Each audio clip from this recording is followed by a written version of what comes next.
Hey gang, this is Bill Storm here with you. Today, the topic for our conversation is kill the ants. ANT is an acronym for automatic negative thoughts. So I was listening to a podcast and the person being interviewed, her name was Dr. Shannon Irvine, and she was talking about the neuroscience behind it. And the big question is are our brains wired for success or not? Well, the answer is, for some people, the answer is yes. Some people are literally wired since birth to be successful, depending on what's been put into their minds. And then some people, the majority of people, are not, right? Most people are not conditioned to be successful, and it all depends on what's gone into your mind, okay?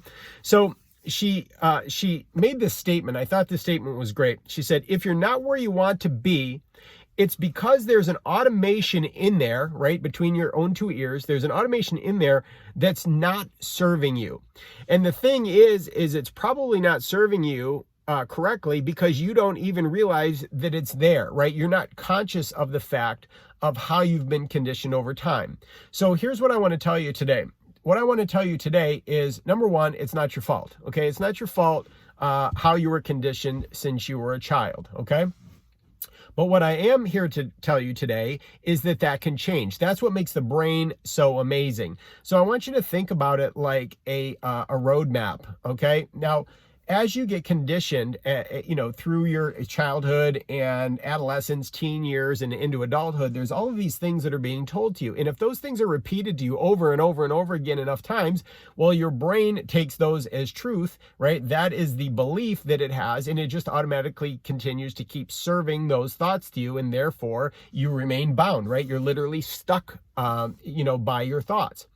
So the thing is, though, is that the brain is malleable. That means you can redirect it and you can create a new pathway. So you can literally stop that thinking process that's holding you back and you can create a new pathway. But there are 4 steps that you have to take in order to make that happen. Okay, so I'm going to cover those 4 steps with you right now. All right. So the first step is you have to be conscious of it. You literally have to bring consciousness to this belief system that you have. In order for you to work with it, to do something with it, you have to, you have to just say to yourself, well, wait a minute. This is the thing that I believe right now. And is this belief system serving me or is this thing holding me back? All right. So once you become consciously aware of something, a behavior you have or a habit that you have, well, now you can do something about it. But in order for you to do something about it, the first thing you need to do is you need to commit it to paper. Okay. So the first step is become conscious of the thought that may be holding you back. Then number 2, you're going to write it down. Now, step number 3, after you write it down, is you have to put it on trial. And I love this. This is what she said. She said, you have to literally put this belief on trial because this is a limiting belief, right? This is a limiting belief and you have to break through your limiting beliefs in order for you to level up and get to where you want to go. So you need to put it on trial and then refute it. So right now you have to think about, if you were an attorney, how would you argue this point? How would you prove that this belief is not true?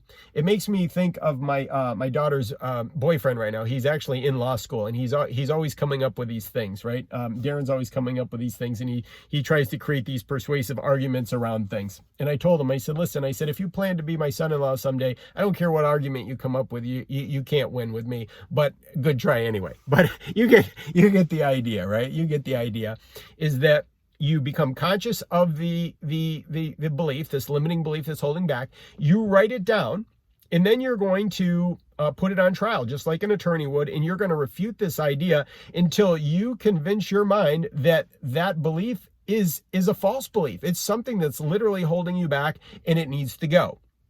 So then in order to create the new neural pathway in your brain, you need to rewire, right? You need to rewire what your thought process is, and you need to repeat something else and start to condition your brain, right? You need to prime your brain with this new belief system in order to make it go. So this is like anything else, right? It takes daily, consistent action to do this. You can't just read about something and then expect years and years and years of conditioning to all of a sudden kick in. It's going to take some time. So it's funny, I was out walking my pup Charlie. He's 6 months old right now, and my daughter has his younger brother who's like 6 weeks younger. her pup's name is Oakley, and we were talking about this topic, and she said, Anthony Robbins said something very similar to this, and he said that if you sit down for 10 minutes, about 90% of the things that you think about that will pass through your mind are all negative. And I was like, wow. I said, is that true? Right? Is that really true? I need to experiment. I need to try this, right? So if you're listening to this right now, challenge yourself to do that. Sit down for 10 minutes by yourself in quiet and see what kind of thought. Don't try to control your thoughts. Just see what kind of comes to pass through your mind and see if during the course of 10 minutes that indeed a lot of very negative thoughts cross through your mind. And if that's so, well, obviously we know that those things are not serving us really well. So when we become consciously aware of it, right? This is one of the ways we become consciously aware is we start to watch our thinking, if you want a descriptor, right? We start to watch our thinking and see what our thought patterns are saying. And once we know what our thought patterns are saying, now is when we write them down and we're saying, well, my thoughts were saying this to me, right? Obviously, this is something that's conditioned in my head that's not serving me well. Now I'm going to put it on trial and I'm going to start to refute all of these different things that I'm thinking and get my brain convinced that these are false beliefs that are holding me back. And that's why I'm not able to perform at the level I want to perform. Then what we're going to do is we're going to start to rewire our brains and we're going to recondition the way we think. Now, this reminds me of a couple of quotes from the late great Zig Ziglar. Zig Ziglar said that motivation is like bathing. If you stop doing it, you start to stink. He also said that you are where you are because of what's gone into your mind. So if you think back a little bit throughout your life and think about the conditioning that you may have had, maybe you didn't come from a family where, people were successful business owners, for example. So they weren't conditioned to think like a business owner. They weren't conditioned to think like an entrepreneur. They didn't grow up in a time where they were reading things like, a Tony Robbins book or a Zig Ziglar book or somebody like that was really focused on high performance and bringing out the best in yourself. Maybe you were conditioned to think that what you were supposed to do was go to school, work hard, get good grades, go get a job somewhere, get benefits, get a pension and retire someday. Maybe that was the conditioning that you received.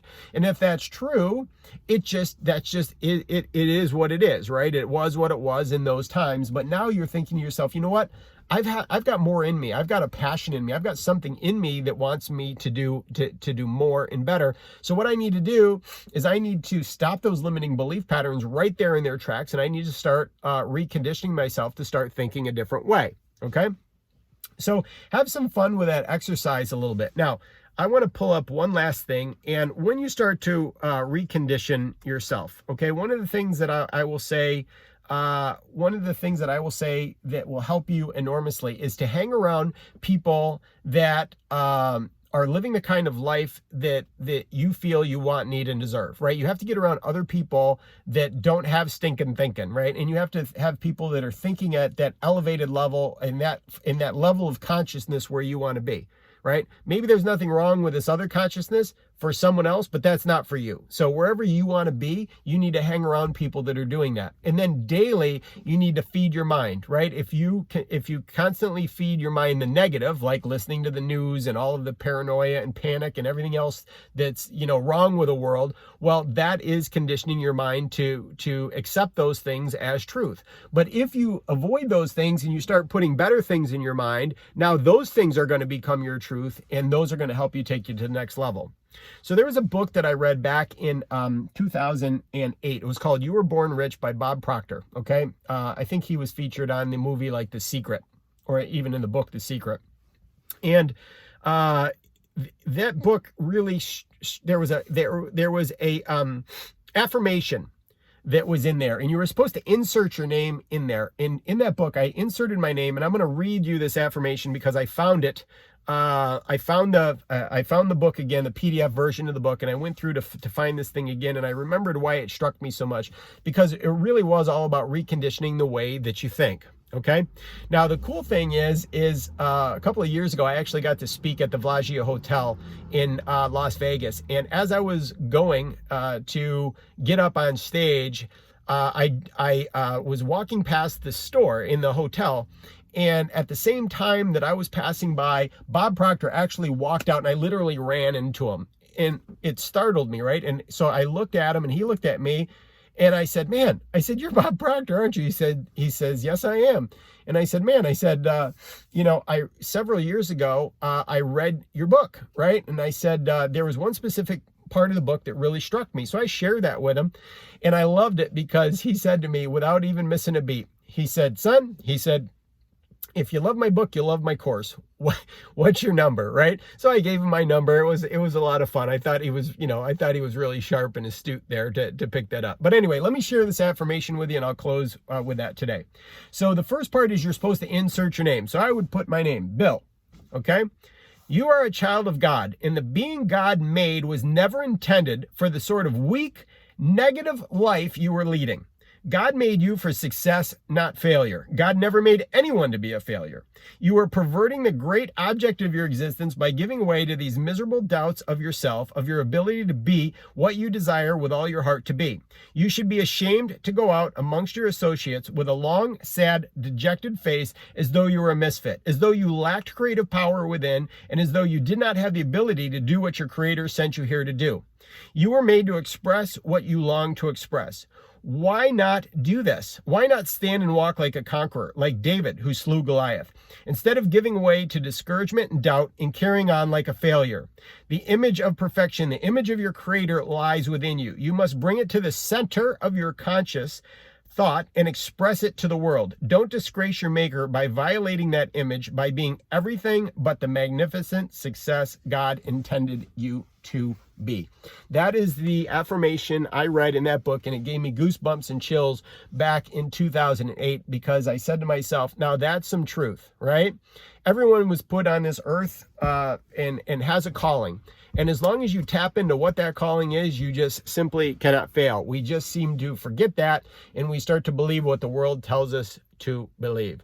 So if you're in a place right now where you need to do some reconditioning, I would really strongly suggest to yourself that you do a little bit of an inventory of your thoughts. See what it is that you're thinking on a daily basis. Then I want you to start to think about what has meaning to you in your life. How do you want your life to be, right? Time is going to pass regardless of whether or not, we do anything or not. So how do you want your life to be? Do you want to have more money, more meaning, and more freedom in your life? Maybe you're in a position where, you want to start your own business. You want to create more freedom to be able to spend time with your family, okay? And if that's true, then what I would do is I would encourage you to drop me a comment and let me know if you'd like a copy of the PDF of Bob Proctor's book. I'll send it to you, right? I found it, so it should be an easy download for me to send to you if you're interested at all. And then if you're looking at, possibly, creating a business around something that you're passionate about to give yourself more meaning and to feel, amazing about your life, something that you feel you were called to do, then I would also encourage you to check out my free online crash course. It's for beginners. So actually it's also for advanced, because a lot of people that are more advanced in online space have failed to master the fundamentals and the foundation and framework to really create a successful business. So I'd encourage you too to go back and revisit that. So all you have to do is go to billstorm.com and you can opt in. There's no credit card required or anything like that. All you have to do is opt in. You're going to create your own user ID and password, and you can jump in there and have at it, right? So that's it for today. Hopefully that helped. And again, the goal is to kill those ants. And one more time, ANT stands for automatic negative thoughts. We'll see you on the next episode.